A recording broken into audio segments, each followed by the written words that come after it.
Good morning. Happy Tuesday, everybody. Welcome to this amazing webinar that we are going to get rocking and rolling here in a second. I am thrilled to have Jeff as my guest today on today's webinar, how to position your concrete coating company to exit. Okay. In the comments, if you would love to sell your concrete coating company this year, next year, 2025, drop a 1 in the comments. Let us know who's interested in selling your concrete coating company as we get rocking and rolling. Also, if you're live with us, put in comments, #live. And if you're catching this on the replay or on Apple or Spotify, let us know as well by putting in comments, #replay. Leave us a review on Apple or Spotify. Jeff, welcome to the webinar, man. Hey, thanks for having me back. Yeah. It's the number one question I've been asked since February of 2022 is like, how do I do that, right? How do I sell my concrete coatings company? We're gonna talk about that today and how it's not actually as easy as everybody thinks it is. Yeah, and it's such a great time right now too, right? I mean, you have private equity coming into home service like never before. Hey, by the way, congrats to Corey Henson. Yes, Corey just got an exit as well in the distribution space, which is really exciting. What's funny about all of these different exits and different people that are out there right now in the front lines, like you or Corey, all these guys, is I think a lot of people just have bad information or misinformation, not educated on the subject. And a lot of people, what I see is they're not jealous, but they're more like they're concerned or they're not as excited as I would hope people would be. I think it's because it's a little bit new in the concrete coating niche.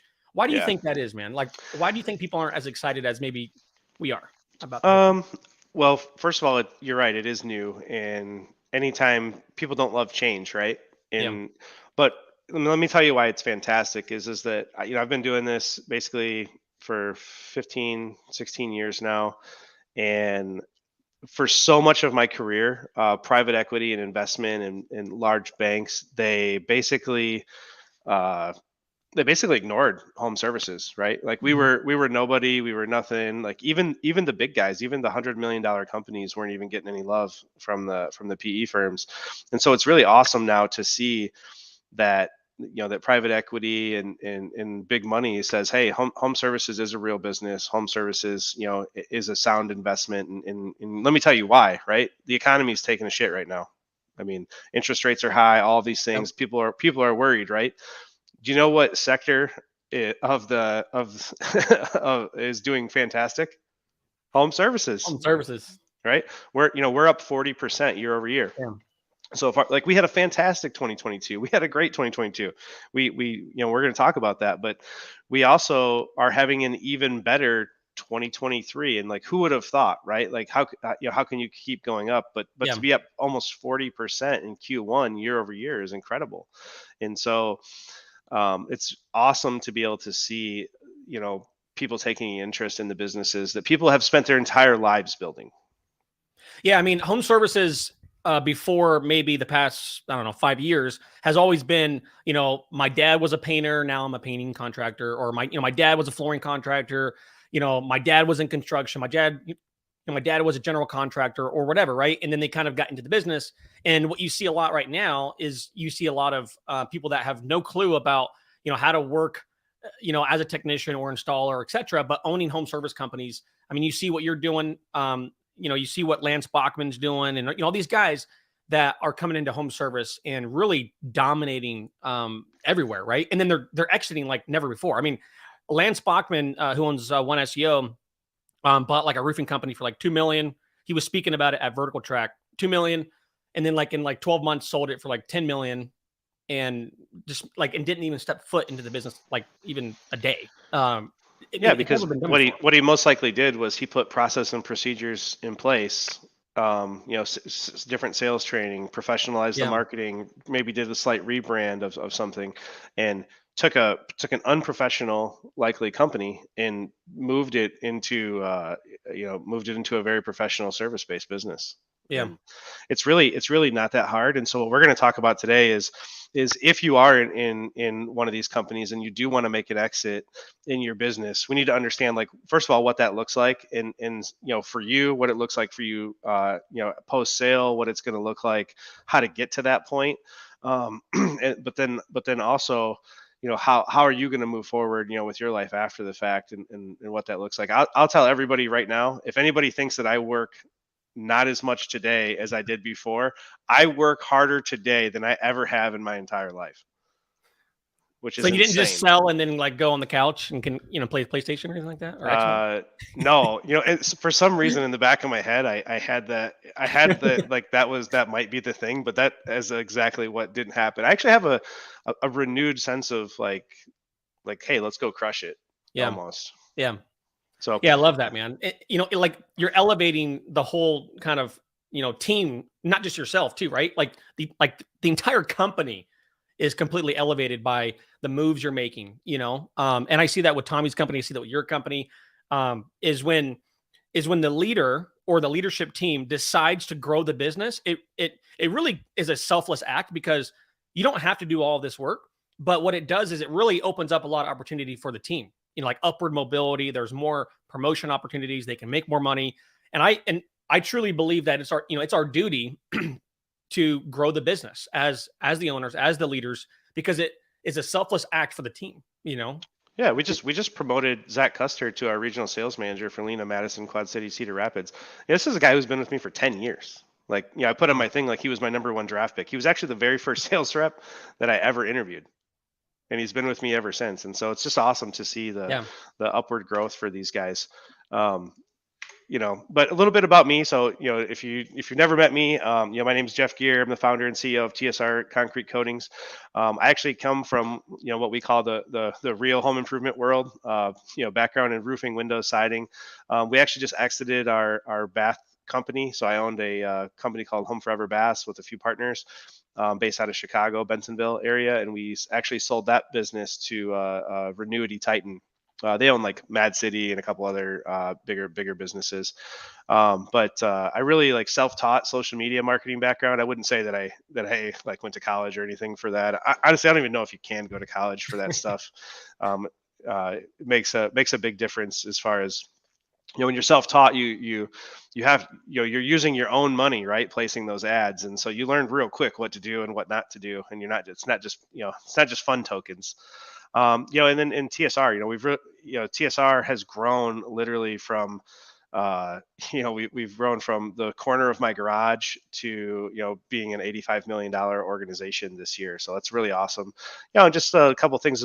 I'm a big car enthusiast. I like, exotic sports cars, and we do. So if you've never checked it out, but Ultimate Road Rally.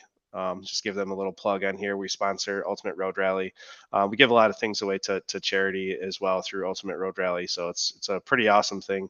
We'll actually be going through uh, into Colorado Springs in July. So we're going up to see the South Dakota, to see the Mount Rushmore, and then we drive back down through. It's kind of race, but not really. Can't say that. So let's talk about the 4 points, the process to exiting your concrete coating business. Just so everybody knows, Ryan's been trying to sell me Cardinal for a long time. I keep telling him no. But we got to talk about how we create an exit plan, right? So if today you're in a coating business, and say you're doing, $1 million or $2 million in revenue, and your EBITDA is maybe in the 100 to, I mean, what would you say, Ryan? Like 100 to 400,000 Yeah. range, most Kind of like low likely. six figures. Yeah. Yeah, low six figures. Likely you're trying to grow. Let's talk about what it's going to take to get from where you're at today to how you want to do the exit. First of all, we have to say this is not an exit plan. Okay, so one of the things that I did is I said, okay, well, we're gonna work on this exit plan. But as I was building it, Ryan, I'm like, this isn't an exit plan. This is Hmm. a, how do we improve our business plan? We're going to put processes and people and procedures in place so that every time that I'm supposed to be, or in the past that I've done a job, I always replace myself. Right. Hmm. We were actually talking the other day with my CFO. He's like, oh, so who, like you're not. He's like, oh, well, you're not actually the GM of your market, are you? And I go, well, I guess I kind of am, but I have people in my market that markets that I'm responsible for, that they do those things. And so it's just really, really important that when we're creating this, this improvement plan, that, and you probably see it in your business too. Like, you're not at Cardinal every day, right? Right. No. So what are you doing to replace yourself? And one of the most common things I hear, and I'm sure you do too, is that it wouldn't be done the same if I wasn't there, Mm-hmm. right? Like, if I didn't personally do the sales, or if I didn't actually do the installs. And that is actually like the most bullshit answer, because I can tell you right now that my sales team sells better than I ever could. Mm-hmm. My installers install better than I could. If you think that you're the end all be all to the production, the marketing, the admin, the sales process, and by the way, that's exactly how we rank our departments. Production is always first. We are a production based company. Marketing, admin, and sales. Sales always gets last.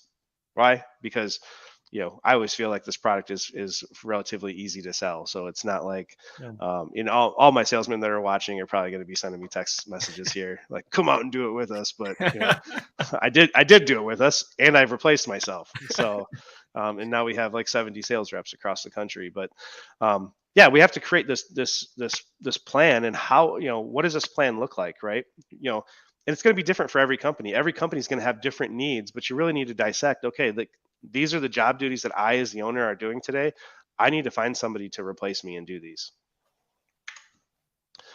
The likelihood of an exit, ultimate exit on the first bite, is very rare.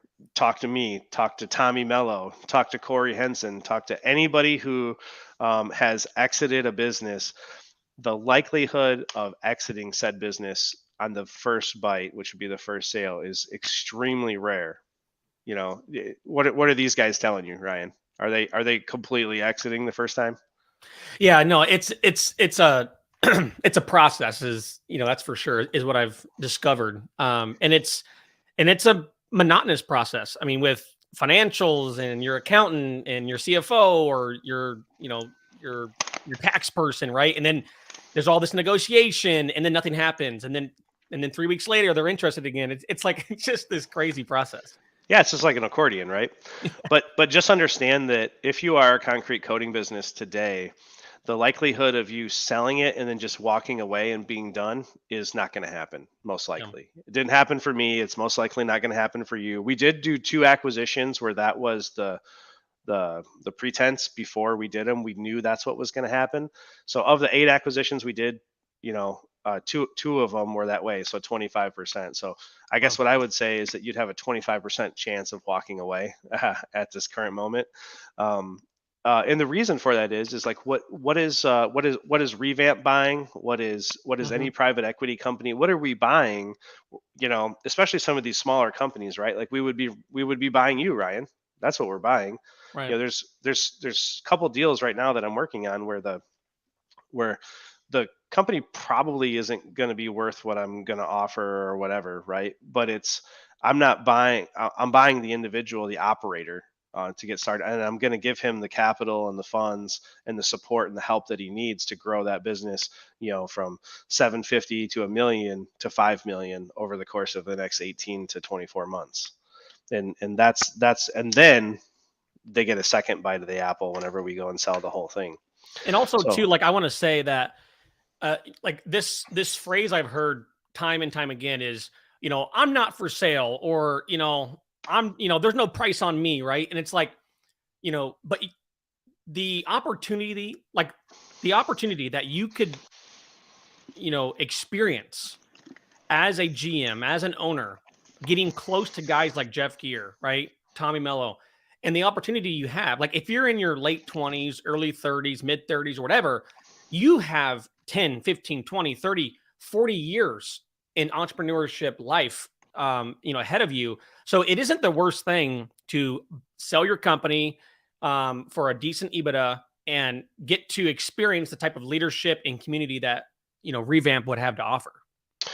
no, there's no doubt. And I think if you would talk to anybody that, any of our 8 brands that we currently have, and what that looks like for them, like the experience has been substantially different. It's also like this Yeah. weight lifted off your shoulders, right? Because we centralize a lot of the things that concrete coating owners don't want to do, like all the HR, the payroll, all the crap that you don't like to do. That's Yeah. what I call it. That's all that crap that I don't like doing.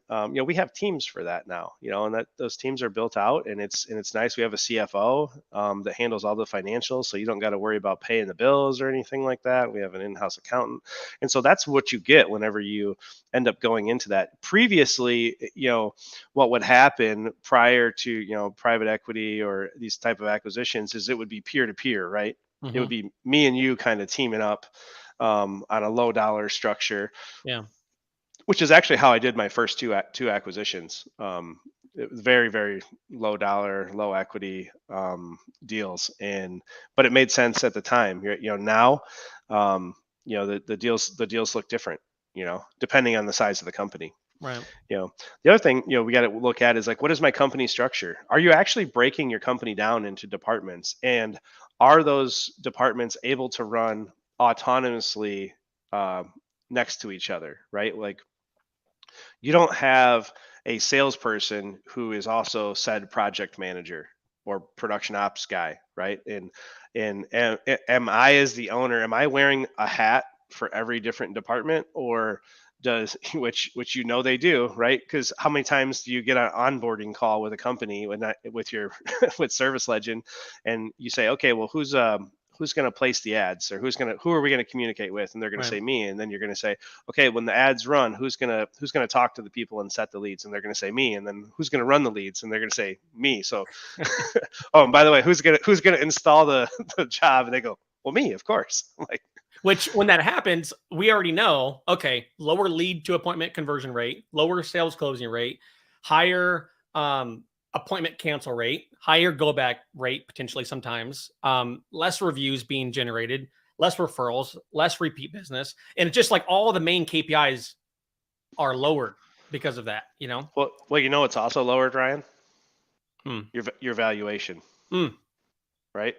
Your EBITDA is going to be Yeah. maybe your profit might be a little bit higher, but your valuation is going to be nothing, because if you're the guy that's wearing all the hats, that's not a good sound investment for me, right? Because what Right. happens if you get sick? What happens if you get hit by a truck? What happens if you get run your foot over with the grinder? you know we have to start, as concrete coating companies, we have to start looking at building our businesses in a manner that if I take a vacation, it doesn't affect the overall health of the business, right? And I don't know if enough of us are actually doing that. I personally know that if I were to walk away from my business right now, I'm not saying that it wouldn't drop. I'm not saying that at all. But what I am saying is that if I went to the hospital for a month, I have no doubt that my team would handle it, because I've set them up and structured them in that way. And if you ask most concrete coating guys, Ryan, could they walk away from their business for 30 days? What would happen? What would they say? There'd be no business. There'd be no business. So start making your business not reliant on yourself. Mm. So we talked about this, wearing way too many hats. Let's not do that. Let's hire the people to do that. But Ryan, nobody wants to work, Ryan. I just heard this over the weekend, and I was like, I hate that statement. I just hate the statement. It's always they don't want to work for you, is what I found out. I've been saying since the last couple of years, since before COVID, about a year or two before COVID, apparently nobody wanted to work. Then COVID came, nobody definitely wanted to work, and the reality is that we have 400 employees. Okay, it's not that they don't want to work; it's that they just don't want to work for you. They don't want to come to the business, right? That they're going to be wearing the gear for, and it's the office is a mess, right? That we don't have good equipment, we don't have sales kits, we don't have this, we don't have, like, nobody wants to work in a business that's like that. And so just make sure that when you're doing this, that you're the business that people want to work for, so that when somebody like me comes knocking on your door, or you want to sell your business to me and you approach me, when I ask you these questions, do you have these things? Can you walk away for 30 days? Actually, I think it was Tommy said, you buy a business, you make them leave, go on vacation for 3 weeks. Yeah. I, Yep. truthfully, That's going to be my strategy this next time, because I mean, I know why Tommy's doing it. Tommy's doing it to see if the business falls apart. Yeah, he wants to see all the bottlenecks, right? Yeah, he's not trying to do it to be nice to the guy. He's doing it because he wants to see if the business falls apart, and then Yeah. he can figure out and solve it. But Well, he should say, "Hey, take a 3-week vacation in the process of buying the company, so you can actually see what's happening before you you insert some cash in there." well, I would say that more often than not, you wouldn't buy the company. It was Yeah. what would happen. The next thing is that will you be the platform company or an add-on company? Now, I would say that 9 times out of 10, more often than not, especially in this industry, you'd be the add-on company. And what do I mean by that? So like TSR, when TSR was acquired, we were the platform company, and that was really important to me when I got started, because I wanted to make sure that you had a little bit of feedback. Are you? No. I'm good.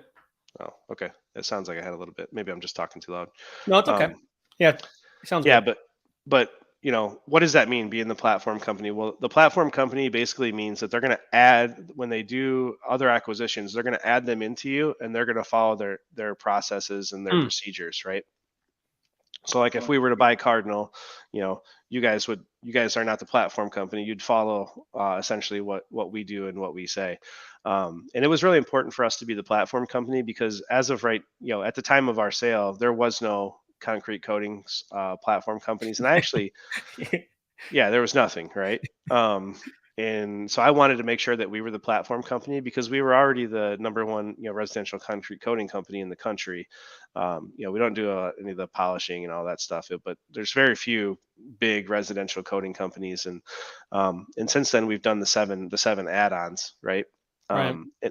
But I will say, with this, I just want to go back to this. Looks like Marco took the slide out. Being the platform company is not what it's cracked up to be, Ryan. Mm, why? Because well, if we were to add on Cardinal and something goes wrong, who do you think gets the call? Mm. Who has to fix it? I'd probably revamp, I imagine. Yeah, revamp. TSR has to come out and take the brunt, or the burden Well, of because making sure that is. you guys are like basically transferring the responsibility. You talk about HR is centralized, the call center is centralized. These things are centralized, but also the responsibility of problems now is centralized too, I imagine.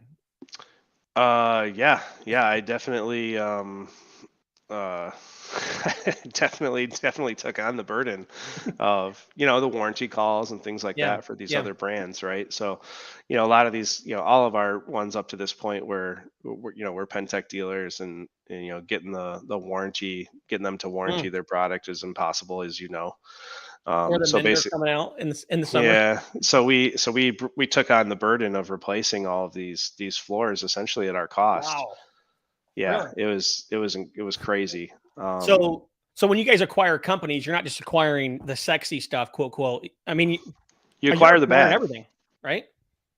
Yeah, you acquire the bad too. So Yeah. you acquire the warranty. We don't have to, right? Because we do them as asset purchases, but we also keep the brand in place as well. So we don't want to destroy the brand. I mean, I use an example like Flagler was a tough one, because they just had so much warranty claims on the Pentec product they were Mm, using, and yeah. and I mean, we really spent about 3 months just. I think we still might have 10 or 12 of them to do, but we basically redid every job they ever did. A lot of exterior jobs they were doing, like driveways and lanais, pool decks, Hmm. you know. Yeah, and so as you can imagine, the failure rate was pretty Hmm. high on that, and we bared the burden of that cost, because we didn't want it to destroy the reputation of the brand. Hey, just real quick for everybody watching that does residential work, like what's a good go back percentage, uh, like a KPI? Like, because I always think about and teach about like 10% or less is okay. Um, because if one crew does 20 jobs or 18 jobs, I mean, you're talking 1 or 2 go backs a month max. Is that what you guys see over there as Yeah, acceptable? Yeah, you got to look at it, but you also have multiple years worth of work, right? And then how much of those are paid, how much of those are unpaid. Like actually, I was just talking to Jordan, like all of a sudden the service phone's blowing up, right? Because we don't warranty cracks, but people are getting cracks, and so they want them fixed. It's we charge $250. There's some of that Yeah. going on too, right? So it's pretty tough. But I guess what I would say, and something that's important to me on this topic, because it can actually, and you might notice it in Cardinal, is services will create animosity within your team Mm. Mm-hmm. because the person fielding the call is getting screamed at on the phone, right? Yeah. Maybe that same person who's called has already called the sales team. Oh, these piece of crap installers came out and they didn't do a good job, whatever the case is. And then the installers feel bad because they messed, so it creates like this bad ripple effect. Yeah. And then what I always tell our people is I said, listen, guys, we do 120 jobs a day. I go, how many sandwiches if McDonald's makes 100 sandwiches, how many do they fuck up? It, I mean, anymore, it seems like at least 20. Yeah. They could mess up 20 of the 100. And so I go, our callback rate is like 1, 2, 3% on new jobs. We might have some stuff to fix from a year, three Right. years ago or something like that. That's a paid service, but don't get so caught up and disparage each other over a couple of a percent a month. Like it's just not worth it Yeah. when you think about how many square feet that we're putting down every single month. Yeah. Um, yeah. So moving forward, what is EBITDA? Where does it come into play in the business? First of all, what is EBITDA, right? It's earnings before interest, taxes, depreciation, and amortization. So basically, any valuation is going to be done based off of a profit and then based off of an EBITDA. And PE firms, I didn't know what EBITDA was 3 years ago. I got really well versed in it. um, and the one downside about concrete coatings companies, Ryan, is depending on where we're at in the country, and maybe even you experience this in Arizona, but you could potentially even have a negative EBITDA during certain times of the year, right? Right. So we really have to make up for the good times. I would say that 4 months out of the year, we actually run a negative EBITDA Mm. where we're losing money. So 8 months out of the year, we absolutely crush it, and 4 months out of the year, we're trying to just minimize losses. Wow. And I imagine a lot of our listeners, if you guys are in the Midwest or the East Coast where you guys experience a big shoulder season, if you will, or a slowdown season, however you want to, coin it, put in comments and let us know where you guys are at. West Coast, East Coast, Midwest. Are you guys experiencing kind of a shoulder season in your area? Yeah, I mean, really for us, we start to see that slow down about Halloween, really after Thanksgiving, and then for majority of our markets, we experience basically December, January, February, and into the first part of March. Well, really to the end of March because of the way we do our schedule, but we have about a 4 month lag there, and then we crush it for eight straight months. So Wow. essentially, Saturday's go time, baby. you know we're basically got all of our crews out running. We're booked out 6 to 8 weeks as of right now, so it's a pretty good feeling, which is interesting because last year we were never more than 3 to 4 weeks out, Mm, and we're already seeing that rebound this time of the year. interesting. Yeah, I see people coming in from the East Coast, Georgia, Southeast. Some of these places that are, the weather is extremely nice. They might not see that. They might see a little bit of seasonality due to the holidays, but they're not going to see, like, dude, it was complete horseshit. The other day, our legacy office got 21 inches of snow. Oh my gosh. Yeah, like, and 21 there was inches. no snow on the ground. Like we thought we were in the clear, and then bam, one day just dropped 21%. That's a Um, great day for the scheduling department, right? Oh my gosh, it was awful. It was awful. But EBITDA comes into play because depending on the size of the business that you are, you might get a 1x EBITDA. A small business is probably not going to get a 1x EBITDA with a maybe some type of an earnout, like saying, hey, like if you do well X, you'll get more than this. Right. A lot of times we're seeing 2 to 3x EBITDAs for coatings business, the smaller coatings businesses, and depending on where they're at in size, right? So that's really where it comes into play. And then also you would see when we talk about an earnout, what I mean by that is like, say you're a company that's doing 750 to a million, and the PE firm says, all right, well, if you get to 1.5 in revenue, right, or maybe you get maybe to a 300 or 400,000 in EBITDA, we'll pay you a 1x on that as an earnout, right? So Right. we're not going to give you the full amount up front. We're going to make you earn the rest of it. And pretty much anybody that did a deal with PE in the last 2 or 3 years has some type of deal like that. Yeah. But I would say that just in order to get your EBITDA though, your books have to be in line. You can't run what we called the Jeff Gear accounting method. Um, they're used, there's what's called GAAP accounting, and so if you don't know what GAAP accounting is, it's generally accepted accounting principles. And are you guys on GAAP accounting, Ryan?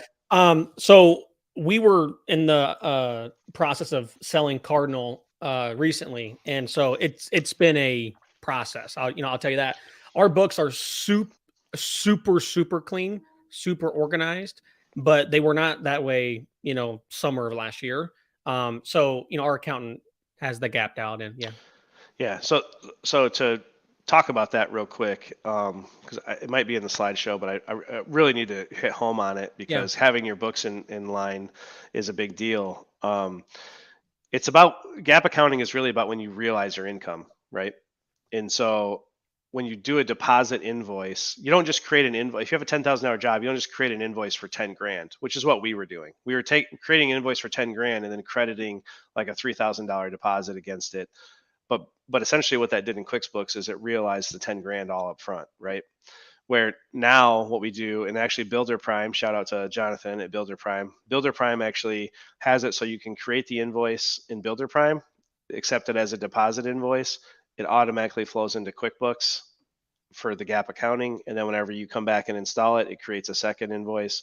They pay that, and then that keeps you on GAAP accounting. So it's makes things really, really nice. Wow, that's crazy. Yeah, so like if you guys need a CRM or something similar, I imagine Builder Prime and what you're doing with them will be, available to, like the general public in a more customized fashion. I imagine sometime If later. you're if you're a concrete coating company and you're not using Builder Prime, you should, Oh, because we're the largest residential concrete coating company out there, and we're using it, and we're going to hit 85 million this year. Now you might say that, hey, maybe it's a little bit too much. It's a little bit bigger than what I need, but if you're always going to stay at like a million or less, then yeah, don't get it. Use whatever you're using and be cheap.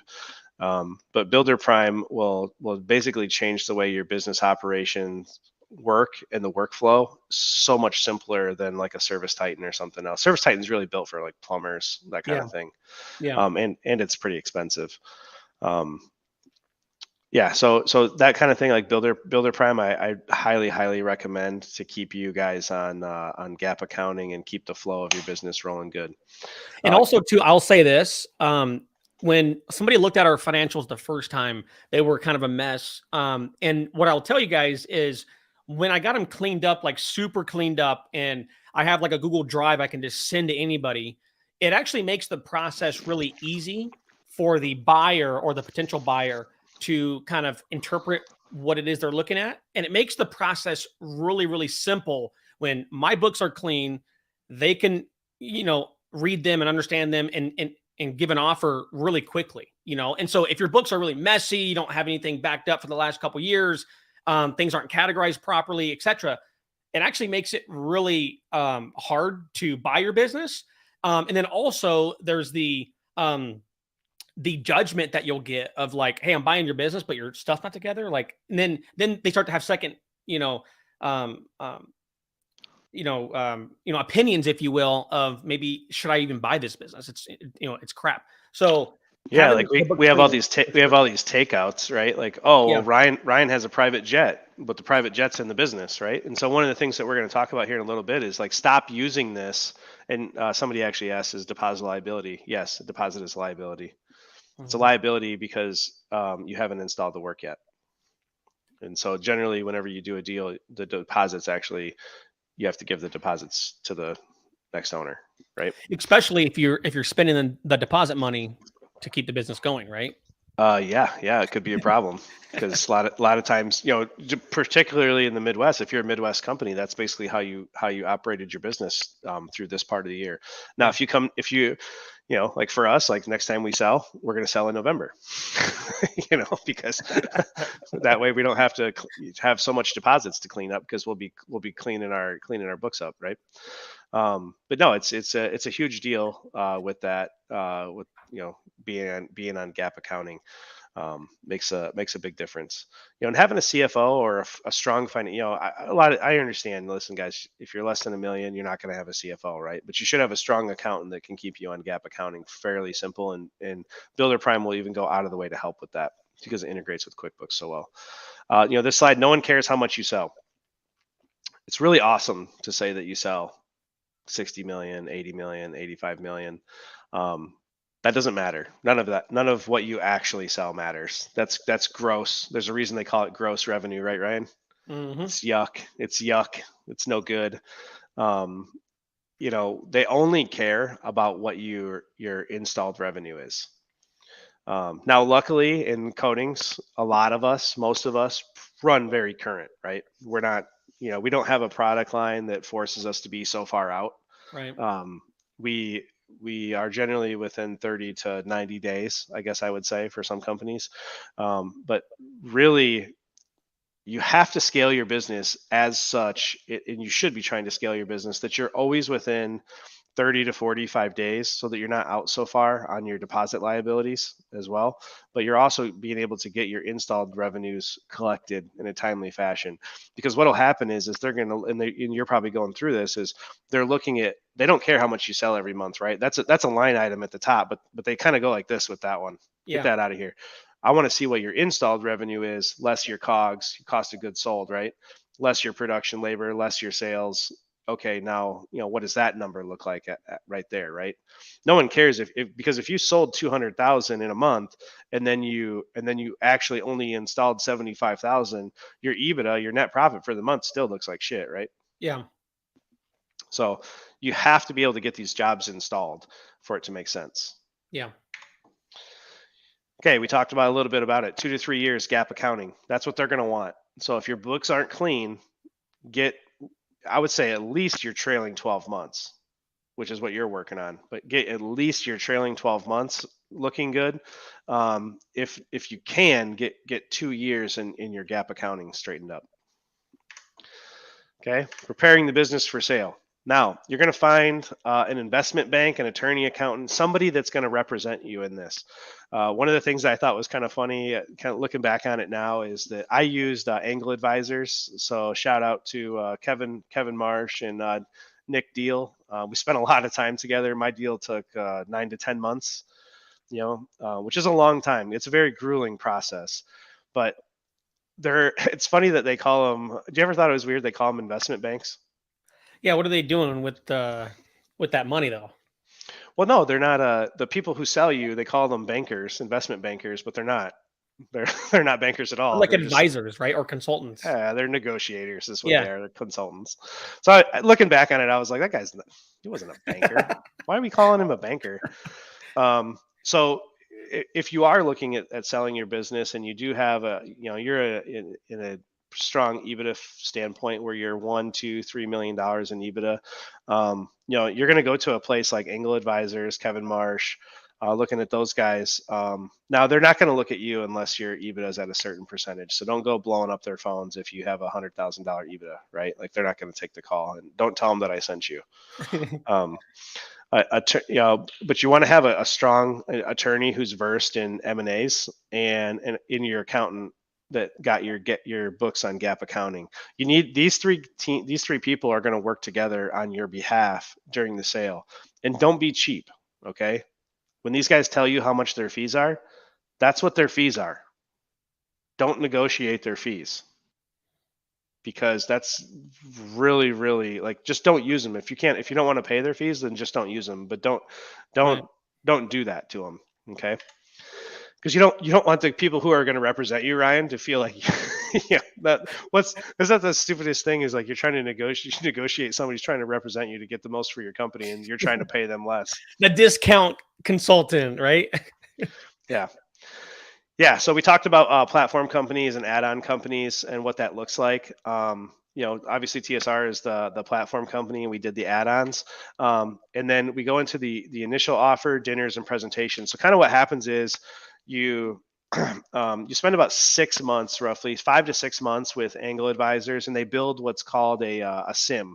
Um, Basically, it's just a really fancy PowerPoint presentation that talks all about yourself, the managers of the business, the owners, like where you've been, where you're at, where you're going. It's about, I don't know, probably 40 pages um, of a presentation, and then that actually you go. And I didn't know any of this, by the way. When I started, I was like, "Oh, I have to do a presentation." So basically, you have to do a dinner with the people. So we sent out, I don't know, we got like 100 responses back of all the like they had like their offers, right? And then we took like the top 25 and we did a dinner with each one of them. We got initial offer, a dinner with each one, which, by the way, I didn't know this at the time. You have to pay for all those dinners, Ryan.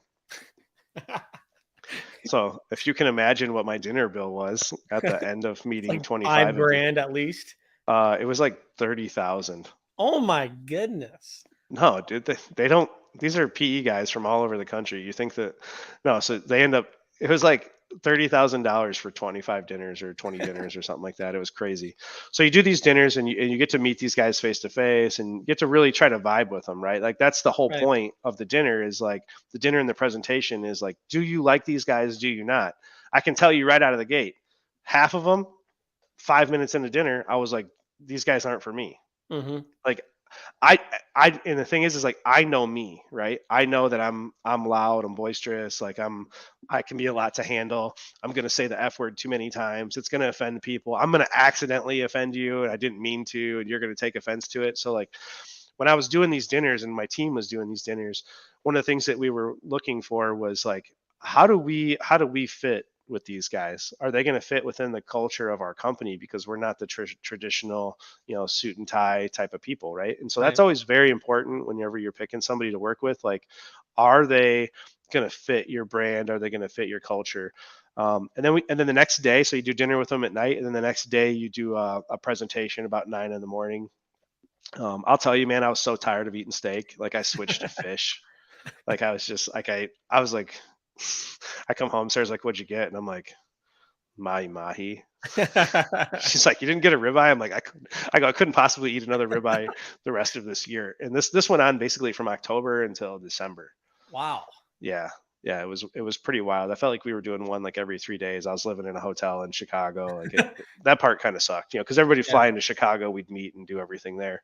Um, and then eventually, what you do is you kind of get down to like the top two, three, and then they start giving you the letters of intent, right? Where they're like, "Hey, we need you to sign this to move forward," because then they start diligence, right? They start Right. going through your accounting and the diligence, and that's a really tough decision, because we had it down to two people, and I'll tell you guys, we left a lot of money on the table with one particular company, and we chose a different company to go with. We ended up choosing Bertram Capital, and they weren't the highest bidder, but I knew and we felt confident that they were going to let us be us, and they were going to take our opinions into account Right. when it came to certain things, and like that was super super important to us. It's not just about money. The money is great and everything, and but if I have to stick around and I'm going to run this business and my team's going to stick around, like I nobody from our team outside of the original owners has ever really met Bertram. Wow. That's how silent and off to the side they are, and I don't want to say hands off because I deal with them on a me and a select few deal with them on a weekly basis, but I mean, like when we did the deal, I told our staff, I'm like, hey, we were just acquired by Bertram Capital. There's some really cool guys from out in San Francisco. Tom and Mitch and Rohan is our deal team, and these guys are great. By the way, you'll never meet them. They're never going to come here. They hate snow. You'll never see them. Nothing changes except for we're going to grow from 25 to 85 million in the next 14 months. So it's pretty interesting. That's a cool way to kind of announce that. Yeah, yeah. I just kind of, I really want to reiterate on the fact that money isn't everything. Money isn't the initial part. I'm sure when Tommy was doing his deal, when Corey was doing his deal, they were looking for partners. Remember, this is a partnership because like Corey isn't exiting, right? Corey's still there. Right. He's not going anywhere. Tommy's not going anywhere. Jeff Gear didn't go anywhere. So it's really important to find that strong partner. Mm. Okay, now you have to create the process and the implementation, right? Now you're the platform company. Do we just shoot fireworks and say, hey, congratulations, we got the deal done? We're just all gonna go to take a nap, and take our foot off the gas pedal. No, that's not what happens. They want to know who are our acquisition targets, who are we going to go after. So we actually probably did one of the fastest deals in Bertram history. We closed on a Thursday. We bought Polypro on Friday. Wow. So the whole time we were doing the TSR deal, we were working the Polypro deal, and we closed them on a Friday. I actually had Parker working in the Polypro business 30 days prior to the sale. I was paying him to work in the Polypro business. And so we got that deal done, and then we went and we did Ninja in April, and then we did Next Level, I think in June, and then we did Flagler, and then we did Apollo. Like, it was crazy. It was just like back to back to back to back. Those are some pretty big deals too, or like really good companies. Yeah. It was, and that's how we, not only did we grow organically, TSR and Legacy and Icon grew organically that year, but we also grew these other companies as well. And so we went from $25 million in top line revenue to $65 million in 10 months. It was insane. Wow. And then I hit the brakes in October 1st. I told Bertram, I said, no mas, because we have to get our implementation of these organizations all on the same thing. And I pulled the plug on Leap. I pulled the plug on Market Sharp. And I think it was October 17th. I said, I put the issue out on a Thursday. I said, by Monday, October 17th, every single one of you will be on Builder Prime. And I turned all their access off to Market Sharp and Leap, because it was so fragmented. We were this giant company and we couldn't get our hands on, Builder Prime allows us everything to be in the same spot, right? Yeah. So like when I tell you that we did, $375,000 yesterday in business, I know that because Builder Prime has everything in one place. Market Sharp wasn't reporting up, right? And so it was tough. It was a tough year to have eight basically brands coming across in doing these deals. Yeah. So one of the questions that we got here from Gabriel, it says, was the PE firm giving you guys the capital to buy out these other companies? What exactly did the PE firm do to enable you to go from 25 to 85? So it's money, right? They give you access to money. And really what we did is we put debt on TSR to buy the companies. So TSR took the debt and to buy these companies so that everybody's equity stayed the same. And then throughout this year, we'll pay that debt down to do it. And then the PE firm, for other companies, I can see them maybe doing a little bit more. I don't want to say that Bertram didn't do anything, but really the big thing that they did was they said, hey, let's get this HR thing in line. Let's get this recruiting division in line. Let's get this CFO in place. And the CFO, like Tarun Patel, is our CFO. He's amazing. Me and him work hand to hand every single day. Let's get some marketing structure.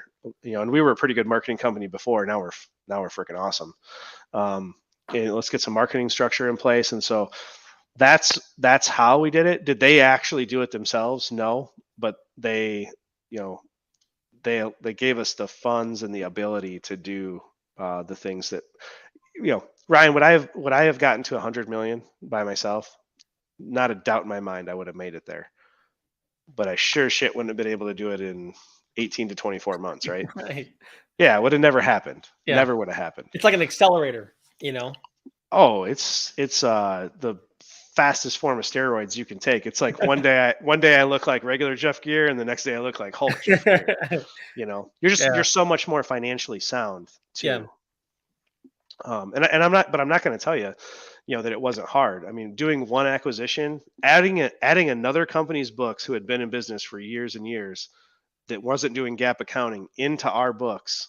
Tarun most likely has gray hair a lot more now than he did before, because you're adding all of these into there. And it was tough. It was tough to bring 7 different cultures into TSR, because we like to think, TSR is like the old Oakland Raiders, right? Yeah. Like, and then we bring in some cultures from some other companies, and it not it doesn't always fit, very well. And so Right. we have to make some changes and adjust on the fly.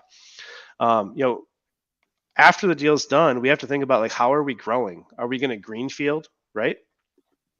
Or are we going to do acquisitions? So we knew right out of the gate that we had some people that we wanted to target, from an acquisition standpoint, that would make us better and stronger across the country and increase our footprint faster.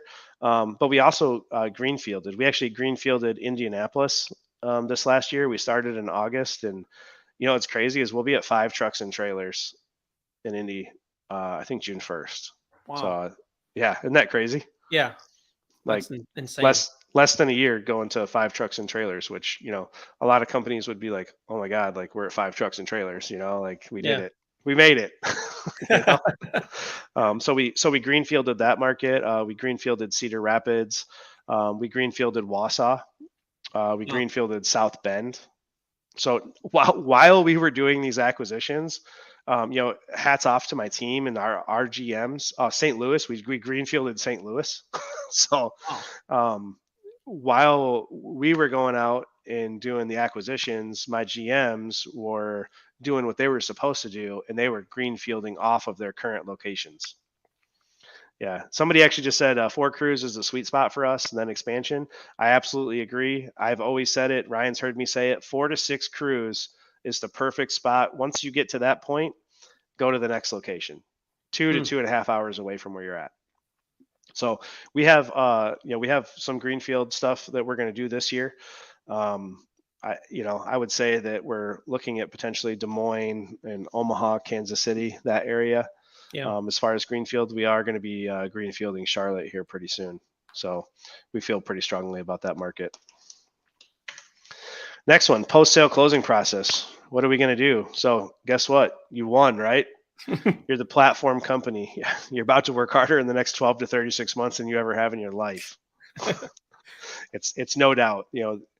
When you take on the idea of being the platform company, like I said, it sounds great, but now it's your job, it's your ideas, it's your innovation, it's your implementation, it's your creativity that's going to help drive all of this for all of these other companies, right? Because that's what you gave up whenever you decided to be the platform company. Right. It's now your decision to help move these companies forward. And I would say that there's been some companies that have been bought in the PE world in the last 4 or 5 years that didn't own up to being that platform organization, and then things kind of fell down, and they had to put some different people in place, throughout the industry. I'm not saying coding specifically, but it's happened. Yeah. So depending on the type of person you are, like I said, man, I'm reinvigorated. We're actually launching a while we're doing all of this other stuff, right? Because I'm like you, I can't just do one thing at one time. Yeah. We're launching our concrete lifting division, so it's something that we've been experimenting with for the last 3 years. I actually got 3 trucks, 3 vans up at the place right now, getting built out, and I think we're picking them up at the end of this week, so they should be ready to go. But no, we're super excited to say we have a concrete coating vertical. We're going to add this concrete lifting vertical. Revamp is going to add multiple products over the next coming years that I think we're going to just crush it. So there is no foot off the gas pedal after you do one of these deals. It's uninstall your brake. Yeah. And get ready It's like to a go big all the way. stepping stone, right? And I think there's a lot of misinformation about this where, I'm going to sell the business like you were talking about earlier, where, I'm going to just kind of play Xbox for the rest of my life or whatever, or I'm going to be fishing all day. But that's not the case, right? It's really it's a stepping stone into another opportunity, not like an ending. Like, it's not a finish line, it's a starting line. Yeah, I mean, eventually you might be done, right? Eventually you might leave that industry, but Right. if you're doing what you want to do, like the demand for your services personally, like I don't feel like the demand for my services, and I don't want to toot my own horn, but I just don't feel like the demand for my services is ever going to go away, Yeah. right? But I also, there's also like a renewed sense of duty, right, to your team. You were talking about, the whole part of not only is this great for myself personally, but it was awesome for our team, right? We actually were able to retire a couple of guys this last round.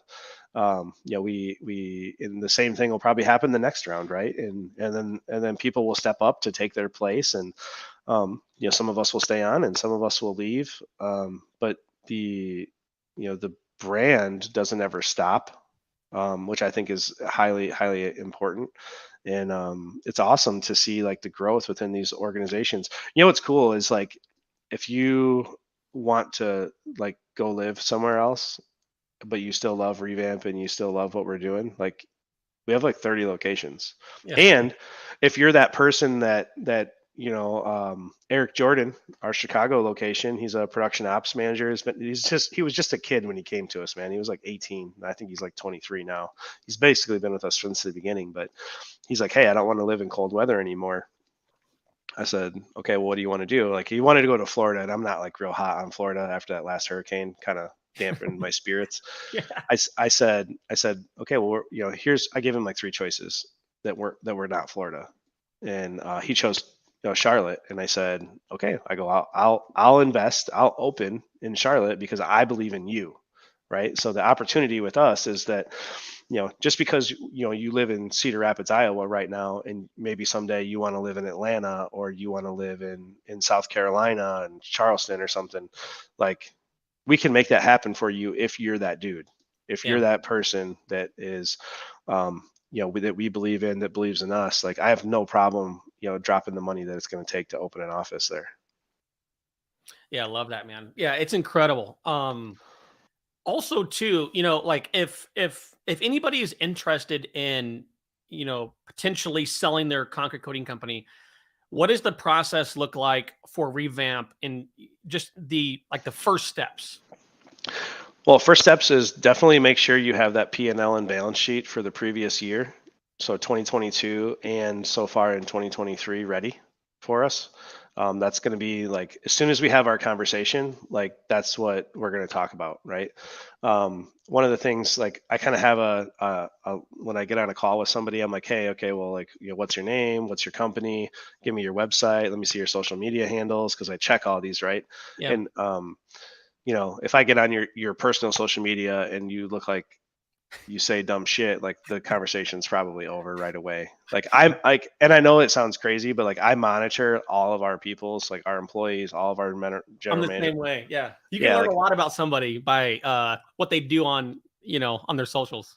well, and our people are pretty respectful. Like they know not Yeah. to do crazy stuff, but like, Yeah. how many crews do you have? How are they paid? Do you have that in writing? Right? Like how is that done? What does your rig look like? What type of grinder do you have? What type of truck do you have? How many salesmen do you have? What's the volume that they're doing? What's their closing percentages? Right? What's their comp plan look like? Because everybody kind of has like a little different thing, Right. and that's, the thing is for us, like we're not trying to change that. Like I don't want to, unless somebody is making like an exorbitant amount of money and I know that I can replace them, like we're not trying to change any of that. What was your revenue in 2022? What was your installed revenue in 2022? And where are you at so far in this current year? Who does your books? Who does your marketing? These kinds of things are all important to us. What CRM are you on? Is a big deal to me. Obviously, I've brought that up a couple times, and like what products that you're using. So, we kind of just run through like this questionnaire, and we talk about, where you're at, where you want to be, and also like not everybody's going to be a great fit, right? Because Right. if you're a one or two crew operation and your aspirations aren't to get to 6 to 8 crews, and then maybe hop over and run another location, like that's not for me. Because the reality is, Ryan, and you've seen me do it multiple times, is I don't need to buy anybody with a one or two crew operation, right? If I buy Right. them or if I have interest in them, I'm buying the the owner or the GM. That's Right. that's that's essentially what we're buying. Um, you have to have something that I can't just go replicate myself. Like like there has to be something of substance. There has to be something more there that I'm interested in because I can go start. When you'll watch us do it. We're actually, and tell me what you think about this. We're actually thinking about doing like a Facebook group or like a short little podcast, maybe like a something like this on StreamYard, where when we go to Charlotte, we're going to like document exactly what we're doing, how Yeah. we're doing it, that kind of thing, right? Yeah, that would be actually really, really cool. And I think it should be like a vlog, like a, watch us take, a new market to XYZ, right? In XYZ timeframe, would be really, really cool. Um, just curious for those of you that are live and also that, on the replay, who would like to see a vlog, like a day-to-day vlog of Jeff and TSR and Revamp going into a new market and taking it from $0 to multi millions. And this could be like a YouTube series, what have you, and maybe it'll get picked up by Netflix. Who knows? That would be pretty cool, but I think there's a lot to be said, because I think a lot of the questions that people, not that I don't love taking everybody's calls and text messages and DMs, but I think that we could literally show everybody, how to, take a brand new location from absolutely nothing. We're going to start this thing and we're going to grow. This is exactly how we did it. Anybody can do it, right? Right. And then what does it cost? So that was kind of an idea that we had. Let's do Dallas, Texas. Like, yeah, let's I think everyone wants to let's see not. it, dude. Dude, I think you should definitely do it. But it's got to be done right. Like it's got to be like a vlog, like Jeff waking up. No, but like No. Jeff kind of like traveling, Jeff driving, flying, the team, building the truck, right? Just like all those like behind the scenes things, I think would be, dude. I think it would be amazing, actually. Yeah. We're contemplating, like, and I don't know how great the video quality content would be, but I think, we can just shoot it on our phones and put it, shoot on our phones, use StreamYard, use some different things to talk to the guys, talk about the struggles, right? Like it's really easy to talk about the top line revenue numbers and the installed stuff, but like, Right. what are our struggles? I will tell you, the easiest way to start a location is to start with a strong production guy, because guys like me and Ryan, salespeople, we're a dime a dozen. Yeah. We can find salespeople to sell this product pretty easy, but if you want to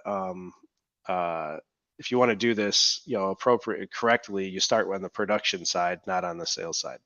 Yeah, you start with a good product, but and that's the biggest thing is, I think with a good product, you're going to be, much more attractive with a buyer like Revamp than just being, flashy, if you will. But like having a good product where you're focusing on client success first, because that is going to supersede top line revenue. Because again, it's vanity, right? Like if you don't have a good product and you're not installing the product well, and you're not just delivering a good service to your customers, I mean, what do you really have? You have vanity. Yeah. It's Yeah. kind of like a good golfer that only can drive but can't like chip or putt, or he just can drive really far. It's like cool. Yeah. But like what happens after, like on your second shot, on your third shot, right? I kind of wish I could do any of those things correctly. Like, I can't drive very good. I can actually like mid game, like iron game, I'm good, but the putting, I can't putt worth a shit. I can't drive worth a shit, but I can hit an iron halfway Hey, decent. Sometimes I won't even use a driver. I'll just hit it with a you just throw the ball. just hit it with like a 6 iron off the tee or something like that. But no, like there's, I think that there's definitely some, going to be some value that people can get out of, watching something like that and how to 100%. build this, and the cool thing is that, like, down the line, you know, it would be really awesome to see somebody, start a location and then eventually, like, they end up becoming a part of Revamp, just, because of the show, right? That would be 100%. pretty cool.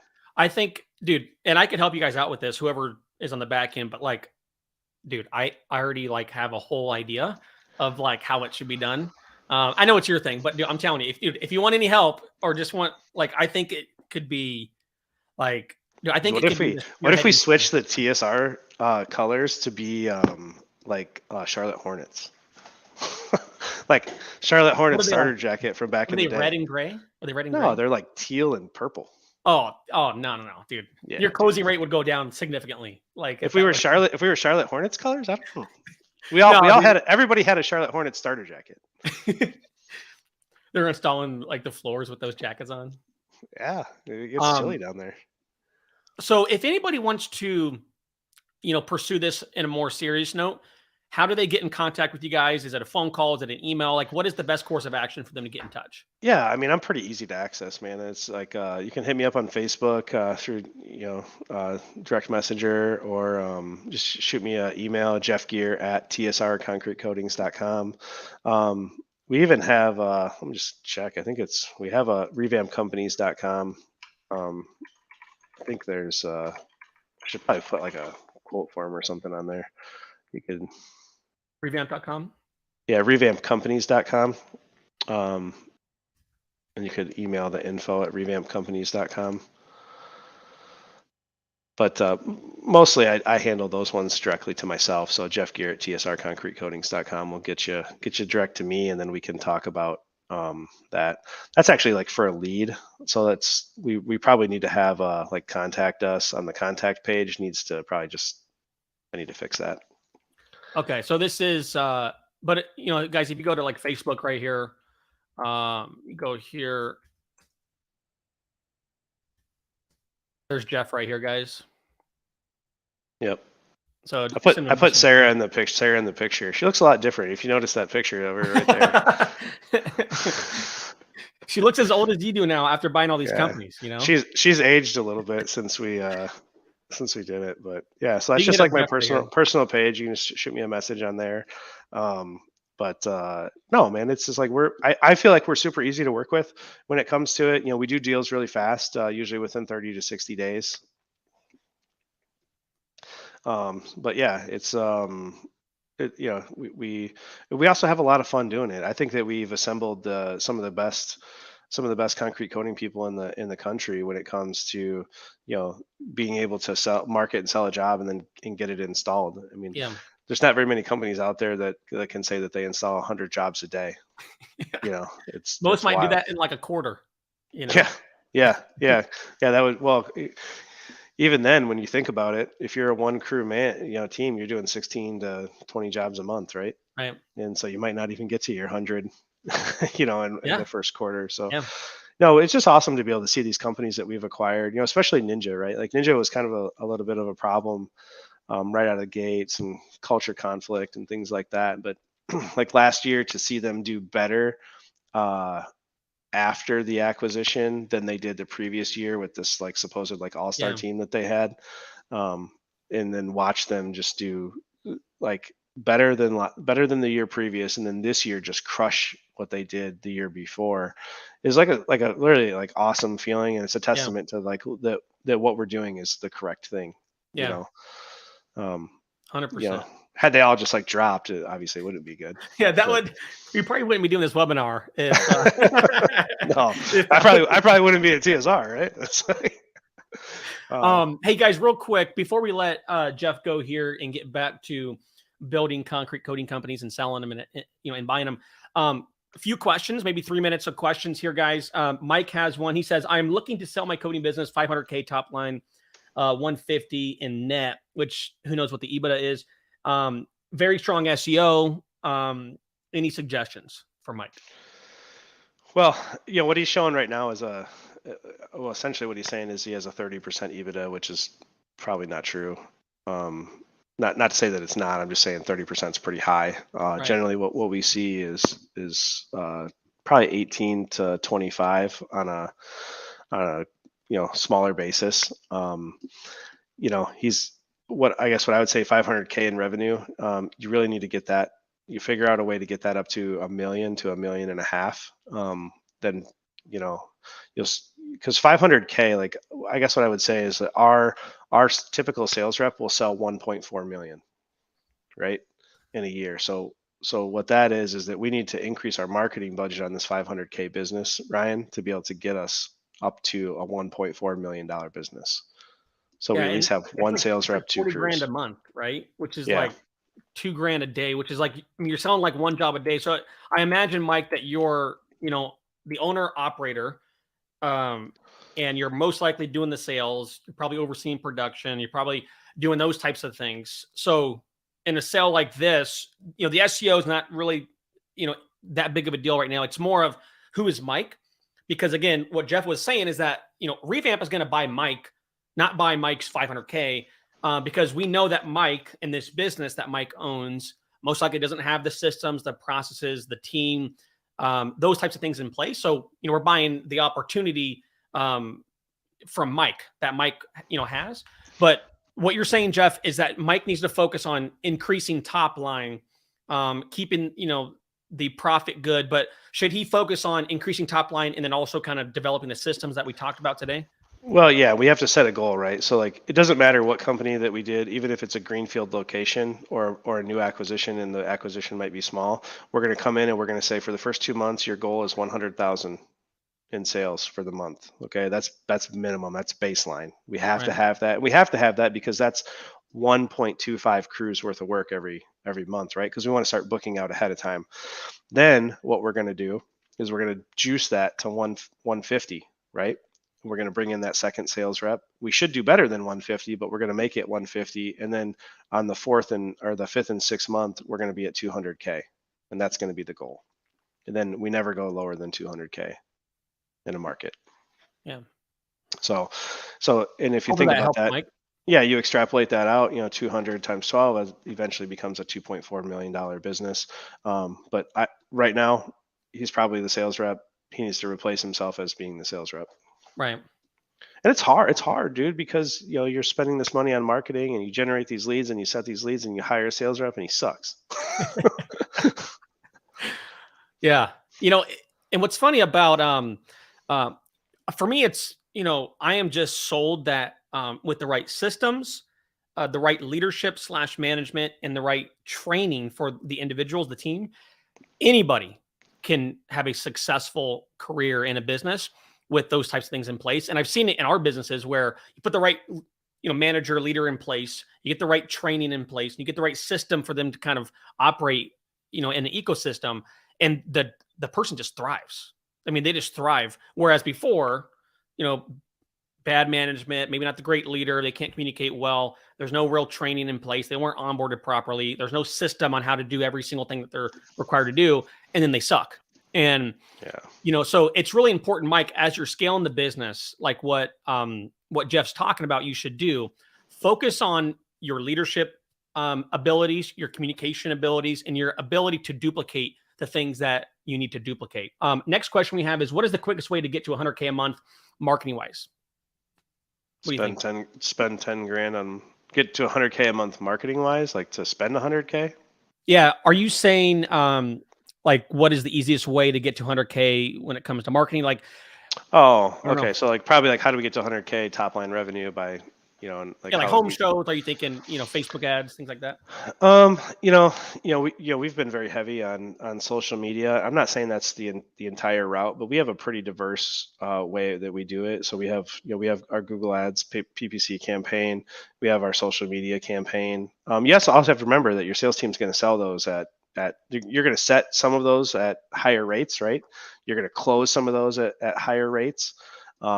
These are all things that are very, very important to consider. Like you can go spend 10 grand and get a shit ton of leads, but you might not convert any of them. And even if you do, they might not sell them. Right. So I would say try to, spend a little bit on your PPC, your Google Ads campaign. If you're getting 100K, that's $3,000 a month and $2,000 to $3,000 in some Google Ads. Spend a decent portion on Facebook. I'd say between like $3,000 to $5,000 on Facebook. Now we're at 8K. And then you've got $2,000 to play with out there. Maybe some like direct mail would be a good idea. Previous customers send out to direct mail out there. You might not get as many leads, but it's a very high intent. I mean, it's basically if they call you off of a direct mail piece, if you don't sell that, you probably need to move on about your life. Another one here. Do you typically see an accelerated growth after the acquisition of a company compared to the growth trends prior to the acquisition? Yeah, usually we do. And it just depends on. I hope so, right? Otherwise, yeah. Yeah, no doubt, right? Sometimes they might have some fundamental issues within the company that we knew about that we know that we're going to have to fix, right? So I would say, like, like when we did Ninja, like that wasn't it wasn't a huge growth. It was growth year over year, but really what we were doing is fixing a lot of internal things that were broken, and now they're just humming along like a, you know, just like a diesel truck, man. We're gonna run this thing out to 500,000 miles, right? And Yeah. so that part of it, feels really good. I feel really good and strong about that. Some of them we don't want. Maybe we don't want them to grow right away, right? We just want to hold them right where they're at, see how they perform, and then we'll light the coals to them. It's not always great to inject a shit ton of growth into a new Mm. acquisition, unless you have that conversation prior to. But I would say that on average, what we look for is 20 to 30% growth per year. Okay, and another one here. Have any of your companies given the production guy, quote, quote, partial ownership, or how can you keep them motivated to grow? It's a good question. Yeah, so um, we did something pretty cool with TSR and legacy. Like we did the TSR legacy icon, like that was what we sold, before we became Revamp. Where if you wanted to go open a market, Tyler and I owned 60%, and that individual put 40% in. And so we basically would start it with like 100 grand. Me and Tyler would put 60 in. That guy would put 40, and that's how we would start the business. Get a truck and trailer. That's the marketing. And if the count hit zero, then you lost, right? Like, or everybody had to re-up again. So we've done it. We actually did it in Arizona. Our Phoenix location was done with production guys. Yeah. Um, Kevin, right? Kevin? yeah, Kevin. Yeah, Yeah, Kevin. he he hit me up. We're gonna have some coffee or something like that. Oh, Kevin passed away, but he did. He probably did hit you up. Oh, Yeah. okay. Not Kevin. Tyler. Tyler. Tyler. Yeah. Yeah, there was two. There was two of them. So I was Kevin. gonna say I just messaged him like 2 weeks ago. So Yeah, Kevin was actually the partner, but he was the yeah, original one that was the reason that we were going out there. So it was Kevin, and then it was Tyler. yeah. But we did do it with a production guy. It worked out really well. For the time frame that he was with us, and I would say that it's. I don't know if you really need to give up equity, like, in that. I mean, you can maybe do like a phantom equity. It gets kind of messy whenever you do the paper, like official paperwork. And I would say too, just to add on to that, is like it's totally acceptable and definitely has been done time and time again, is if you start a company, you're in business 5 years, 6 years, 10 years, whatever it is, the people that you started the company with, maybe like an ops person or a production person, you might give them some equity, some interest into the business when it sells. I know Tommy, I think there's like 8 or 12 people that started it with him back like in 08 or 09 that all have like a very small equity pool. That's totally acceptable, based on my perspective, if you feel so inclined, right? But I don't think that the buyer is going to be a part of it. That's more of like you giving equity over to somebody that you trust, you love, you want to give Yeah. that to them. That's totally cool. But During this last sale, we did that. We have a phantom, it's like a cash incentive phantom plan, and there's like 1 million units in it, and select yeah. people from our organization, that basically were there from the beginning that helped us grow. We're part of that. Okay, real quick, I've got one more. It looks like, two more. $2 million coding company trying to add 2 to 3 more crews. Would love to hear some recruiting tips. One of the biggest challenges is growing is finding good installers. Yeah, I mean, first of all, I would say go to your guys that you currently have and pull guys from them, right? So one of the ways that we grew the fastest was we pulled guys in that were referrals. Referrals are always going to be they're going to show up to the interview. Somebody vouches for them, right? Now, does every single one work out?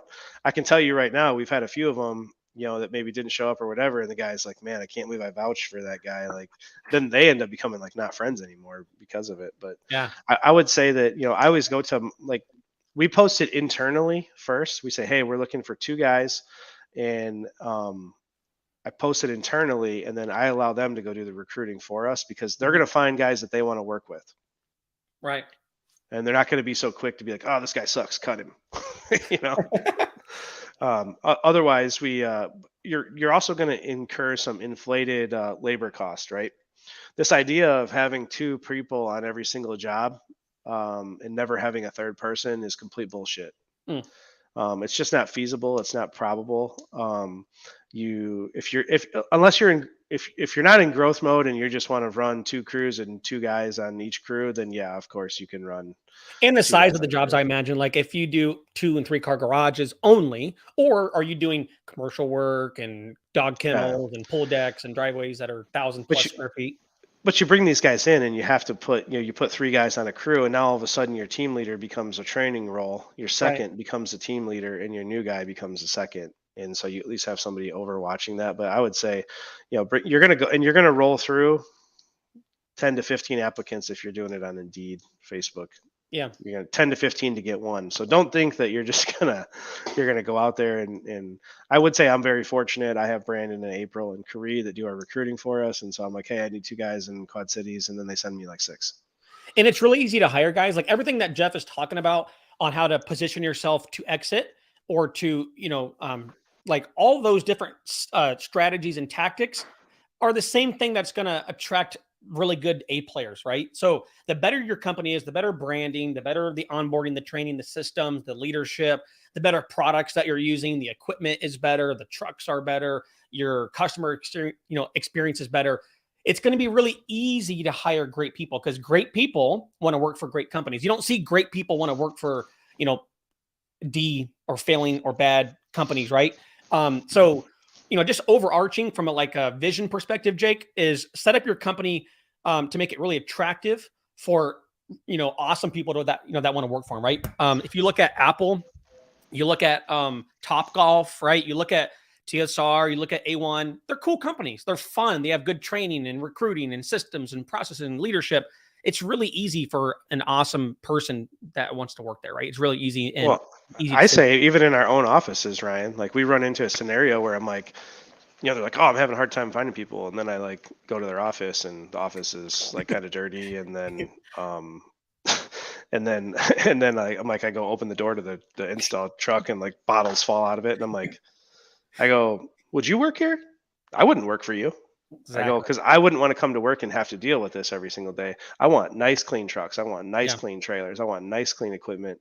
That's what I expect across all of our brands. And if any of our brands or any of our offices are struggling with recruiting or employment, like it's speed of the team, speed of the leader, right? Like all of Yep. that. If you're running a dirty shop and a dirty truck and trailer, well, of course you're going to have problems. Hey, I gotta say, we got a question from Big Daddy over here. Big Daddy has got a question. Before we go to Big Daddy over here, uh, someone says, "Would you buy a company in Canada?" And then Big Daddy will be the last question, so we can let Jeff get back to work. But would you buy a company in Canada? Um, I don't know. I don't know how that would work with getting product there, and I have never even thought about it, to be honest with you. Um, not opposed to it. I just don't know what the legal ramifications would be, Right. and how that would work. And trading, does our price go up because the Well, Canadian everything's dollar is free there, down? bro. So Well, but you know what I'm saying? Like yeah. if we charge $7 or $8 a square foot, is it $10 in Canadian money? I don't know. I've had a couple of clients at Service Legend in Canada, and it's very interesting. It's not as lucrative as the US. Like the consumers, just like the psychology is a little bit different. But yeah, it was a little bit slower, like the pace of things were slower. Last question, we got Big Daddy here, which by the way, I'd love to know who Big Daddy is. But great to see you guys. What do you guys think about companies that have limited their scope of work to exclude pools and driveways? And then he says, I asked the question relative to exit positioning. Is that attractive to a PE buyer? I would say excluding pools and driveways is probably not a good idea. Especially if you have a Florida style company or somewhere in the South, like you need to have like, I know Next Level didn't like doing pools up in New England, and I'm like, tough shit. Like we do pools everywhere. We do pools in Green Bay.